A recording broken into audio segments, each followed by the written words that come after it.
नमस्कार, आप देख रहे हैं तेज खबर 24 और वक्त है खबरों का। ओबीसी महासभा के द्वारा कहा गया कि ईडब्ल्यूएस आरक्षण लागू होने के बाद 50% की सीमा समाप्त हो गई है। अब इसमें कोई रोक टोक नहीं है। अतः ओबीसी महासभा पूरे देश में पिछड़ा वर्ग की जातिगत जनगणना करवा के पूरी भागीदारी सुनिश्चित करेगा। ओबीसी महासभा ने व्यक्तिगत रूप से जातिगत जनगणना के लिए सुप्रीम कोर्ट में इंटरव्यू लगाकर इसमें स्वयं पार्टी बना है, जिसमें सरकारों को नोटिस जारी हो गई है। ओबीसी महासभा के राष्ट्रीय कोर कमेटी सदस्य हाई कोर्ट के अधिवक्ता धर्मेंद्र कुशवाहा ने कहा कि बिना मांगे जब आरक्षण 100% लागू हो गया है तो ओबीसी वर्ग के साथ छल क्यों हो रहा है। जिसकी आबादी आधे से ज्यादा है, हर दूसरा व्यक्ति ओबीसी है, उसके लिए 27% सरकार क्यों नहीं कर रही है। सरकार पिछड़े वर्ग के साथ छल और कपट कर रही है। उन्होंने कहा कि ईडब्ल्यूएस आरक्षण को लेकर याचिका दायर करेंगे। शिक्षकों की भर्ती, पीएससी भर्ती एवं अन्य भर्तियों में जो रोक पिछड़ा वर्ग के लिए लगाई गई है उसे तत्काल रूप से सरकारें हटाए, अन्यथा पिछड़ा वर्ग समाज स्वयं सरकार को हटा देगा। तो मूल मुद्दा है पूरे देश के अंदर, ये सबसे बड़ा मुद्दा ये है कि इस देश में आधे से ज्यादा आबादी पिछड़े वर्ग की, हर दूसरा आदमी ओबीसी, लेकिन जब हिस्सेदारी की बात आती है तो नगण्य पे आती है। उसको लेकर लगातार ओबीसी महासभा का एक एक क्रांतिकारी साथी लगातार रोड से लेकर संसद तक इस संघर्ष को कर रहा है कि 1931 के बाद से आज दिनांक तक हमारी गिनती नहीं हुई। उसका कारण ये रहा, देखिए पूरे देश के अंदर जब पेड़ों की गिनती देख लो, जानवरों की गिनती देख लो, जहाँ तक कि हिजड़ों की गिनती देख लो, पर पिछड़ों की गिनती नहीं हुई है। तो कहीं ना कहीं इस वर्ग के साथ धोखा हुआ है। जहां तक कि अभी ईडब्ल्यूएस का जो फैसला आया हुआ, आरक्षण का फैसला आया, तो कहीं ना कहीं ये हमारे साथ एक कुटाराघात किया गया। जब हमारी बात आई तो 50% की बाध्यता आ गई, जब आपकी बात आई तो 50% से बाहर हो गए कि साहब ये नहीं। लेकिन मैं कहना चाहता हूं कि जिस प्रकार से ईडब्ल्यूएस आरक्षण बिना किसी सेंसस के, बिना किसी आंकड़े के आपने इसको पारित कर दिया, लेकिन दिल बड़ा होना चाहिए। जब पिछड़े वर्ग के लोग, एससी एसटी के लोग जब आपको 10% देने के लिए स्वीकार करते हैं, जब हमारी हिस्सेदारी की बात आती है तो आपके ही जो गंदी मानसिकता के लोग हैं, जो मनुवादी विचारधारा के लोग हैं, वो उसका विरोध करते हैं। तो ये कहीं ना कहीं जहां आप जो इस भारत को एक सोने की चिड़िया, जो हमारे तथागत गौतम बुद्ध ने इस दर्शन को, अशोक ने कहा था, उस दर्शन को कैसे लाएंगे। ऐसी हम इस आधार पर कि कौन सा भारत बनाना चाहते हैं जहां समाज बट रहा है और जहां हिस्सेदारी की बात आती है तो आपस में झगड़ा कराते हैं। तो कहीं ना कहीं इसमें दोष यहाँ की सरकार है और यहाँ की प्रदेश की सरकार है।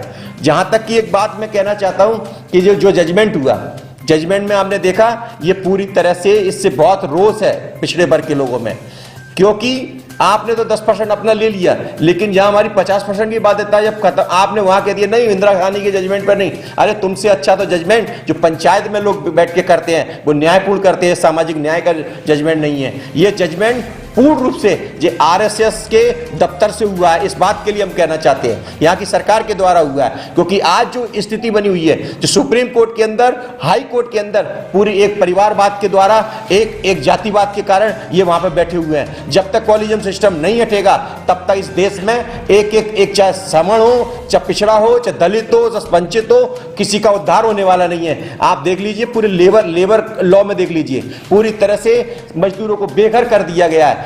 पहले ब्रिटिश सरकार के टाइम पे जो पहले बाबा साहब ने 8 घंटे का दिया था, वो 12 घंटे के उद्योगपतियों ने कहा कि हम अगर आपके सरकार में अगर हम लोग काम देंगे और अच्छा काम कराएंगे तो 12 घंटे आपको करना पड़ेगा। लेकिन वो उसके लिए मोदी सरकार खुद शामिल हो गई। जहां तक की बात है शिक्षक भर्ती की, भाई साहब ने भी बात कही, और पीएससी की बात कही। देख लीजिए पूरे दर दर घूम रहे हैं, एक अकेले पिछड़े वर्ग के लोग नहीं, ये सारे समाज के लोग बेघर घूम रहे हैं। सब नौकरी के लिए कटोरा लेके भीख मांग रहे हैं। लेकिन शिवराज सरकार के द्वारा अभी तक कोई भी इस प्रकार का कोई भी एक नौकरी नहीं दी गई। बस कहते हैं मैं अच्छा मामा हूं, मैं तुम्हारा रक्षा करूंगा, इस टाइप की बातें करते हैं। जहां दूसरी बात, लगातार जिस प्रकार से हिस्सेदारी के नाम पर जो आज कुटाराघात चल रहा है, ये देख लीजिए हमारे सांसद जी बैठे हुए हैं, ये सभी लोग सामाजिक न्याय के लिए लड़ रहे हैं। लेकिन इन्हीं के जब ये आवाज उठाने की बात करते हैं तो इन्हीं के घर पे बुलडोजर लेके आते हैं। ये एक जिस प्रकार से बाबा साहब ने आर्टिकल 19 दिया, अभिव्यक्ति की आजादी। अब अभिव्यक्ति की आजादी सबसे बड़ा स्तंभ पत्रकारिता है, जो बाबा साहब ने चौथा स्तंभ बोला गया, और उसको आज उनको भी दबाने का काम कर रहे हैं। पर ओबीसी महासभा के सभी क्रांतिकारी साथी इस लड़ाई को लड़ रहे हैं और संघर्ष के साथ लड़ रहे हैं। और जो अभी जो ईडब्ल्यूएस आरक्षण का जो मुद्दा है, इसको हम लोग ओबीसी महासभा इसके लिए रिव्यू फाइल कर रहे हैं और जल्द से जल्द सुप्रीम कोर्ट में हम फाइल करने वाले हैं, क्योंकि इस जजमेंट से ओबीसी महासभा और ओबीसी वर्ग में बड़ा रोष है। क्योंकि इससे देखिए, हम किसी वर्ग के साथ ये केवल जो किया गया है, ये केवल गुजरात चुनाव को देखते किया गया है, सवर्णों को साधने के लिए किया गया है। क्योंकि अभी तक जितनी लड़ाई चल रही है, ये वोट बैंक के लिए की गई। लेकिन अगर दिल बड़ा होता है, वो आदमी अपने आप देने का वो रखता है, लेकिन ऐसा सरकार नहीं कर रही। दूसरी बात, एक खुशी की बात और बता देना चाहता हूं कि जो ओबीसी की जातिगत जनगणना का हमने इंटरव्यू लगाया हुआ था सुप्रीम कोर्ट में, उसमें माननीय उच्चतम न्यायालय द्वारा ओबीसी महासभा की पिटीशन पर सरकार को नोटिस जारी कर दिए गए हैं, और हम पहली लड़ाई हम जीत चुके हैं इस बात के लिए। तो हम लोग इस लड़ाई के लिए लगातार इस लड़ाई के लिए लड़ रहे हैं। और देखिए, हमारा किसी समण से कोई लड़ाई नहीं है।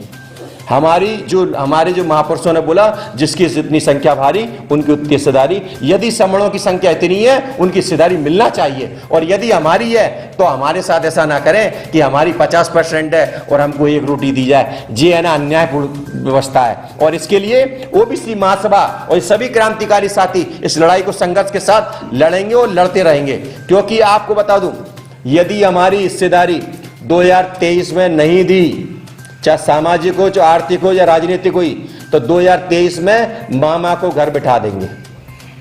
जिस प्रकार से मामा झूठा बन के पिछड़े वर्ग का, अपने आप को पिछड़े वर्ग का मुख्यमंत्री बोलते हैं, मैं आपका नेता हूं, वो पूरी तरह से छलिया मामा है और पिछड़े वर्ग का विरोधी मामा है। और जो उनकी सरकार में बैठे मंत्री, चाहे उनके प्रदेश अध्यक्ष बीडी शर्मा हो, नरोत्तम मिश्रा हो, चाहे गोपाल भार्गव हो, चाहे भूपेंद्र सिंह हो, तमाम सारे जो नेता हैं अपने आप को अरविंद भदौरिया हो, ये सारे लोग केवल जो जिस प्रकार से समाज के साथ ये जाति दिखाकर वोट लेते हैं, इसका मुकाबला ओबीसी महासभा के लोग करेंगे।